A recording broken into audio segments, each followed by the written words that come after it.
Approchez, approchez! Et bienvenue au cinéma des curiosités. Je suis Stefou le Fou et aujourd'hui je vous parle du film Visitor Q. On regarde ça.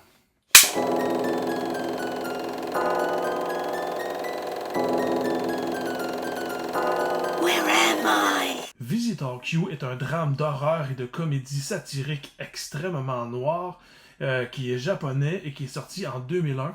Il a été réalisé par Takashi Miike. Avertissement. Le film Visitor Q est extrêmement dérangeant et extrêmement graphique. Bien évidemment, je ne montrerai pas de scène explicite dans cette critique, mais la description de l'histoire peut quand même être considérée très choquante pour plusieurs. Donc si vous avez si vous êtes sujet au choc ou si vous avez moins de 18 ans, je vous déconseille de regarder cette vidéo, mais le film également.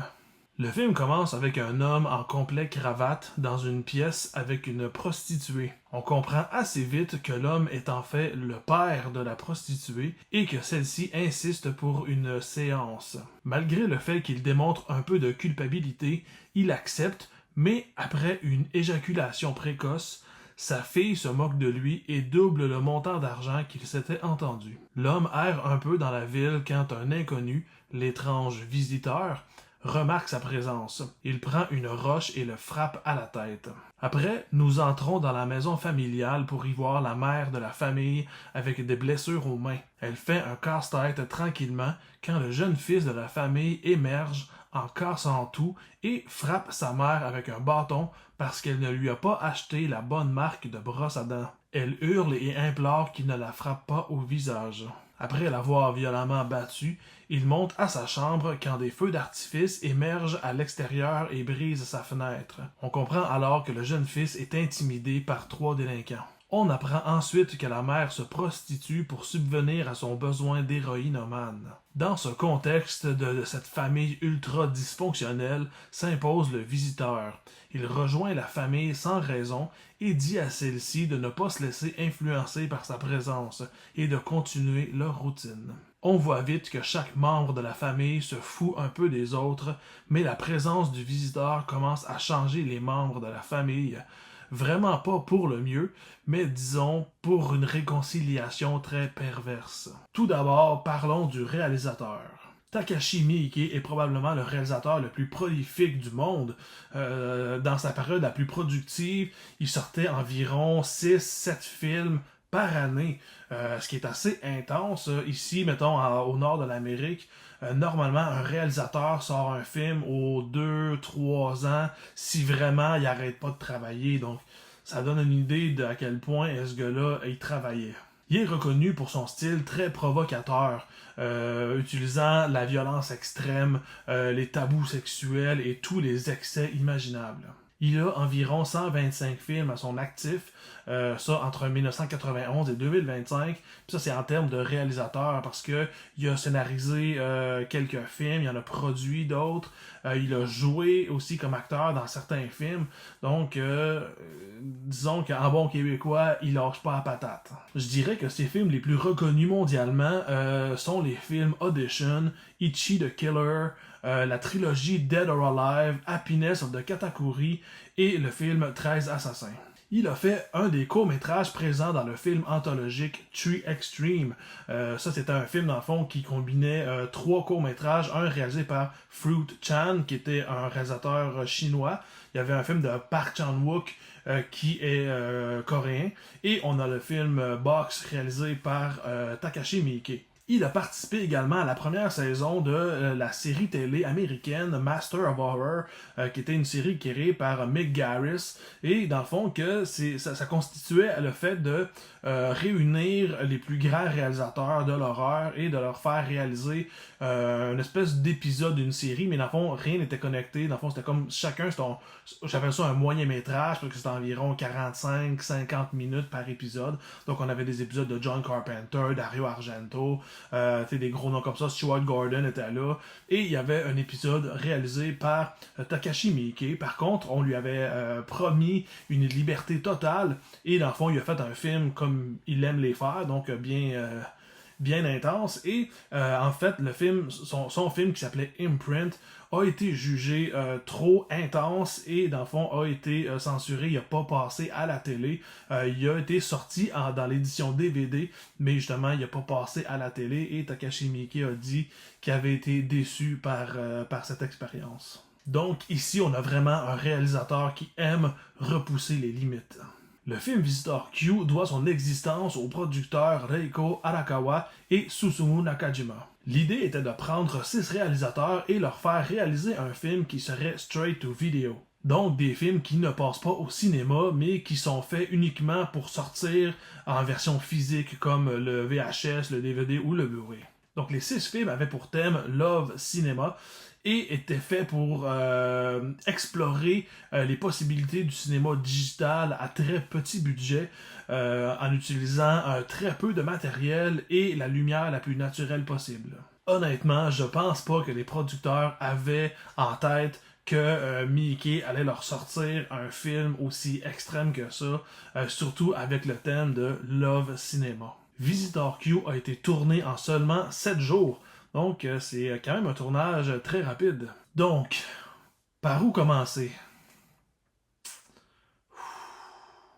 Visitor Q explore pas mal tous les tabous possibles, et honnêtement, je suis extrêmement surpris que ce film-là ait été financé. Non seulement il a été financé, mais il a réussi à passer par-dessus son format straight to video et a passé dans quelques scènes de cinéma au Japon. Mais non seulement ça, je suis très surpris aussi que les acteurs aient accepté de jouer dans un tel film avec des scènes aussi choquantes, puis particulièrement, bon, il y a quand même un acteur qui est un mineur là-dedans, donc c'est quelque chose. On passe de l'inceste à la violence, au viol, au meurtre et à la nécrophilie. Et plus, donc c'est un film qui est assez dur à regarder. Mais en même temps, le film explore tout ça avec une espèce de légèreté qui est déstabilisante. Puis ça arrive à des moments que des scènes qui sont tellement over the top qu'on n'a pas le choix d'éclater de rire tellement ça dépasse les limites. Puis je pense que c'est une raison pourquoi le film est aussi marquant.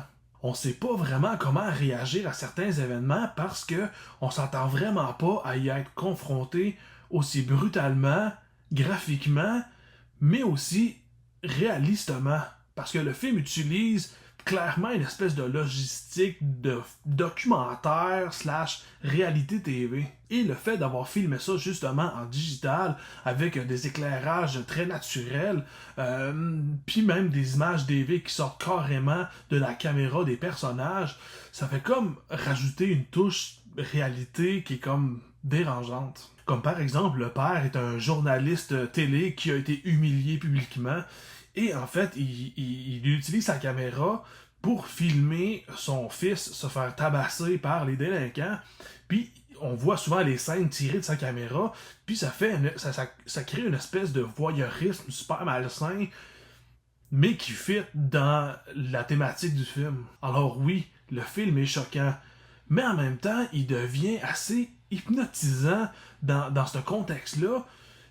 Puis on se demande jusqu'où ça va aller.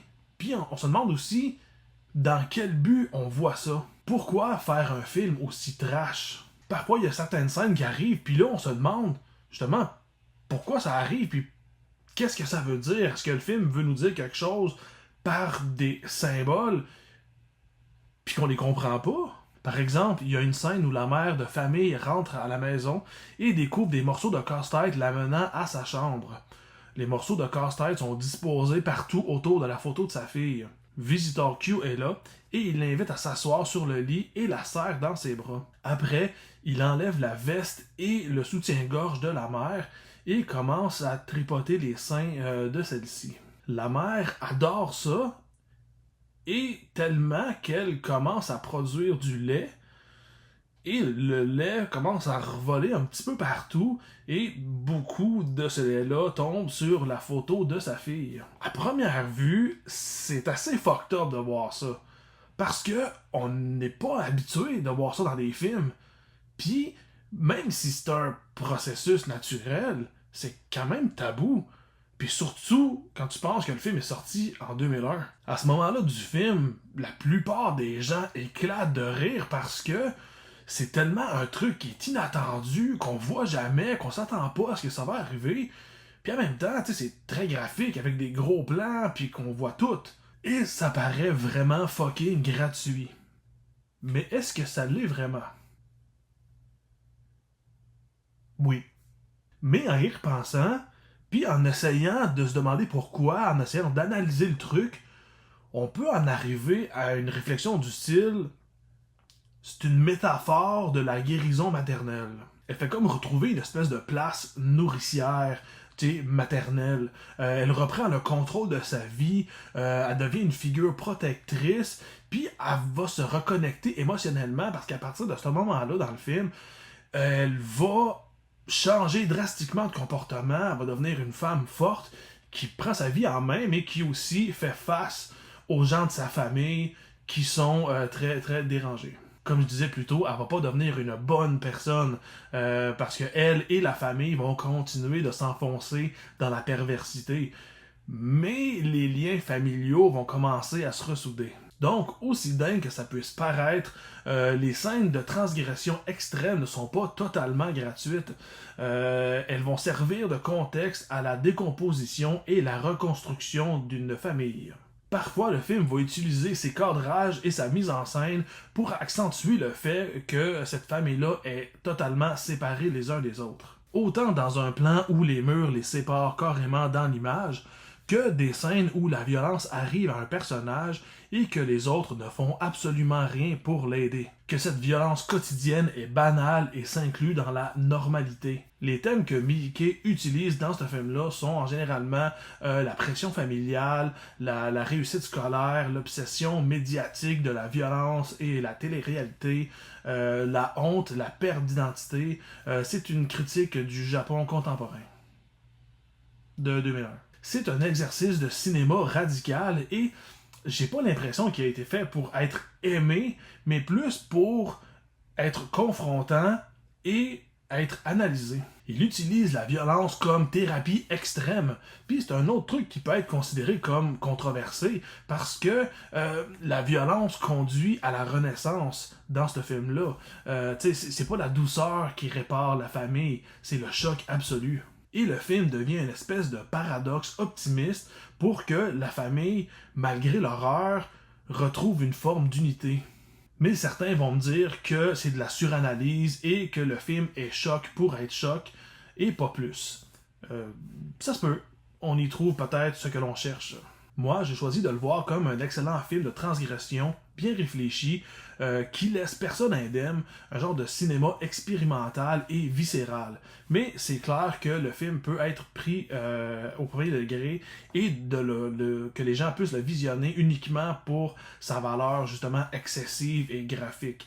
C'est un peu le fait, en fait, j'ai l'impression de me répéter des fois parce que la plupart des films extrêmes dont je parle, j'ai l'impression que la plupart essaient de dire quelque chose avec leur extrémité, mais justement, ils peuvent être visionnés seulement pour leur shock value.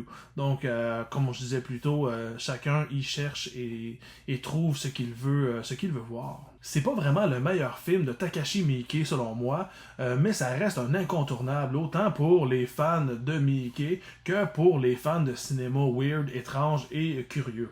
Par contre, si vous avez jamais vu aucun film de Takashi Miike, je vous dirais de pas commencer par celui-là. Puis même que je dirais à y penser, c'est assez dur de dire par lequel commencer parce qu'il a tellement fait des films différents les uns des autres. Oui, il garde des thématiques puis une façon de filmer qui est la sienne, mais reste qu'il a fait des films familiales comme Zebra Man, il a fait un genre de drame comédie musicale, Happiness of the Katakuri, il a fait des films de Yakuza, des films, il a fait One Missed Call, qui est un film de fantôme, l'espèce de G-horror des années 2000. Il a fait des films très, très différents.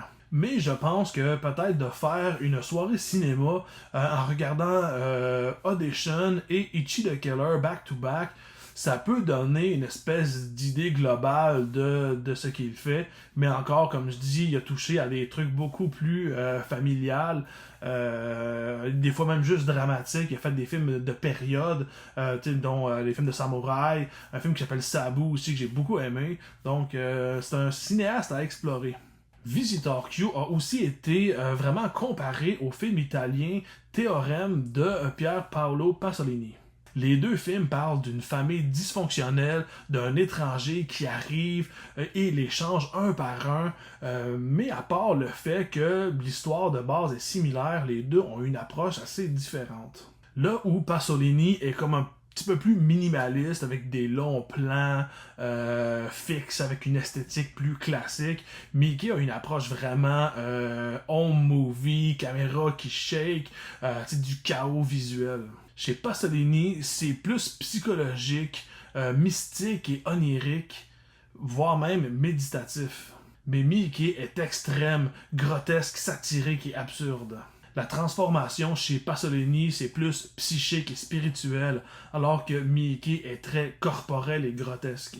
Mais les deux films se rejoignent quand même avec des thèmes de réveil intérieur ou l'espèce de superficialité de la norme familiale. Dans le fond, on pourrait dire que Visitor Q est une version dopée à l'extrême de Théorème, mais en fait, les deux films valent vraiment la peine et sont très intéressants, chacun à leur façon. Alors, est-ce que vous avez vu Visitor Q? Est-ce que vous l'avez aimé? Est-ce que vous aimez les films de Takashi Miike en général? Pas game de me dire ça dans les commentaires. Boc, boc, boc. Merci d'avoir visité le cinéma des curiosités. Si vous avez apprécié votre visite, un like, un commentaire, un partage, un abonnement, c'est toujours apprécié. Que l'étrange soit avec vous et avec votre folie. Et à la prochaine!